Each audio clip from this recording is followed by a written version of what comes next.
Man has had a fascination with weather manipulation for decades and decades throughout history. If our government is pumping shit into the air, I want to know. It's an opinion from The Guardian. It says the UK's gamble on solar geoengineering is like using aspirin for cancer. Scientific American, so a very mainstream scientific journal that published this story, last year posted a story saying geoengineering test quietly launches salt crystals into the atmosphere. A solar geoengineering experiment in San Francisco could lead to brighter clouds that reflect sunlight. The risks are numerous.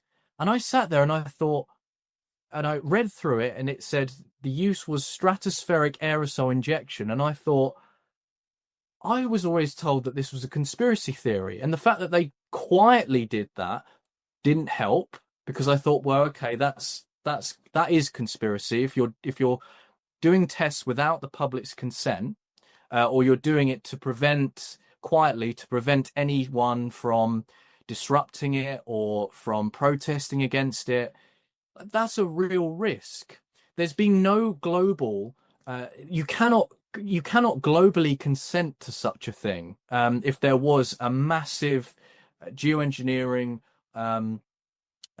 injection of chemicals into the atmosphere over populations, it's impossible to get some sort of global consent of that.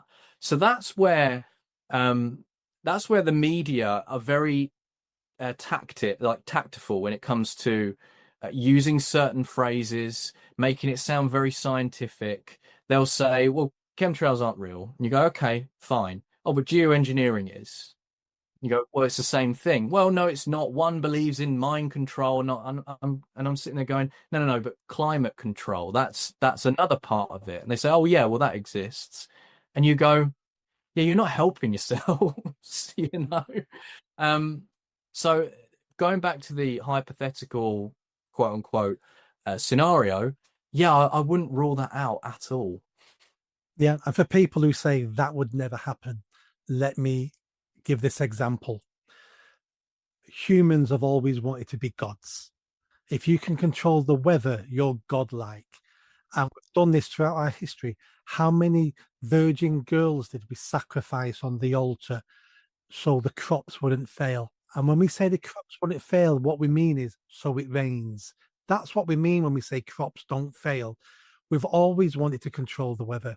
Kings and emperors and tribal leaders have always sacrificed people below them to control the weather. What makes our politicians today any different? Mm-hmm. It's a great point. It's a very, very great point. And I think that's why it's so important to keep having the conversations. Don't worry about, being called whatever names or whatever if your friendship group shrinks. It is important to keep asking questions and to try and get answers, and if you keep getting stonewalled by, because you're using the wrong terminology, you can easily change the terminology in order for them to say, oh no, yeah, that's real, even though it's exactly the same as what you were, talking about. So yeah, like you said, man has had a fascination with weather manipulation for decades and decades throughout history. So, and us Brits love complaining about the weather, like we've mentioned. So it would not surprise me if such a thing has already been said or done. Yeah, exactly. And here's some other examples for you. When we had created the petrol engine, and then I forgot the guy's name now. He added lead to petrol to make it easier on the engines, smoother on the engines, and then lead in the petrol fumes killed loads of people. Just because we do something for the right reasons, it doesn't mean we understand the consequences to our actions. Same with the drug thalidomide in the 70s. Thalidomide, yeah. We created a drug to help pregnant women, to help morning sickness in pregnant Morning sickness, yeah, that was it. Then it deformed the babies born of women who took thalidomide. And we never understand the consequences further down the line. And we never understand what people will do. My best example would be the Chinese guy who invented the crossbow. And the crossbow was unique because to be an archer could take decades of training to be a good archer. You could learn to fire a crossbow in 3 minutes. And then you were a decent soldier. And the guy who invented the crossbow said something along the lines of, with a weapon as powerful as this, surely this will end all wars.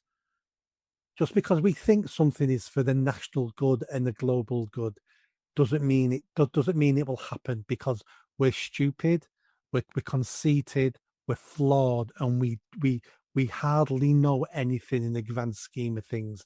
We're very capable of making huge mistakes. Absolutely. Absolutely. Couldn't have said it any better. And yeah, keep asking questions is what I would say. Even The Guardian came out with a spread very, very recently. I'll just bring that up now. But The Guardian is even warning about stratospheric aerosol injection. And if The Guardian are turning around and saying, hang on a minute, like, we shouldn't actually be doing this. And yet I'm being called a conspiracy theorist from both the left and the right. But then when a mainstream source comes out and said, actually, I don't think this is right, we're in a bit of a conundrum, really, because who are you going to start to then believe? It creates a messy environment for discourse. Let me just bring up the here it is. Yes, so this came out recently. It's an opinion from The Guardian. It says the UK's gamble on solar geoengineering is like using aspirin for cancer. Injecting pollutants into the atmosphere to reflect the sun would be extremely dangerous, but the UK is funding field trials. Now, when I did my FOI request and I showed some funding, and I showed all the universities that were funding these experiments, and pumping millions and millions of pounds into this research. The BBC, after I started posting about it, and a lot of people started, the topic of geoengineering started to rise in the UK a little bit more. Not to say that I was the one to do that. Obviously, it was obviously other people too, but more and more people started to talk about it. The BBC then went and decided to write a headline saying conspiracy theories whirl surrounding geoengineering experiments, but could it help save the planet and cool the planet? And it was kind of like you're a conspiracy theorist, but it could actually help, so we're actually gonna admit it. It's just a bizarre concoction. It's like, it does remind me in some ways of the COVID era, and everything surrounding the vaccination or the vaccine. People were like raising the alarm bell over mRNA and all of these sort of stuff, and we're just being stonewalled once again throughout another topic. So keep asking questions is my point, I guess. Yeah, and the reason why the BBC and the Guardian don't want you discussing this, don't want any of us discussing this, because the same type of people who discuss this also have views they don't like. So therefore they need to shut down those people completely. So it's easier then just to say all those people are nutcases. They don't deal with the argument, they attack the person. And as a journalist, Lewis, thank you for coming on this show. But what I'd like to leave with is you carry on doing what you're doing, because that's what a journalist should do. A journalist should dig and dig and dig. And at the end of the hole you're digging, you may find nothing. But you know what? We don't know that until you get to the bottom of that hole. Many times you dig, and you find the things other people don't want you to find. And there's no magic wand to know which holes we should be digging in. We need to be digging in them all to find out what's at the bottom of them. So for me, thank you very much for digging. Oh no, thank you, Nick. That means a lot. And thank you for having me on. I actually put out a tweet the other day saying I think more conservatives or more people on the right of politics should actually start speaking about geoengineering, because it's becoming it's starting to become a bit more of a mainstream topic to talk about, and it's a very important one, and it affects all sorts of things from the net zero agenda to farmers, to health and public health. So from me to you, Nick, thank you very much for having me on and allowing me to explain and clear anything up and to give some new knowledge to people as well. No, you're welcome. If our government is pumping shit into the air, I want to know. Absolutely. I want to know. So do I.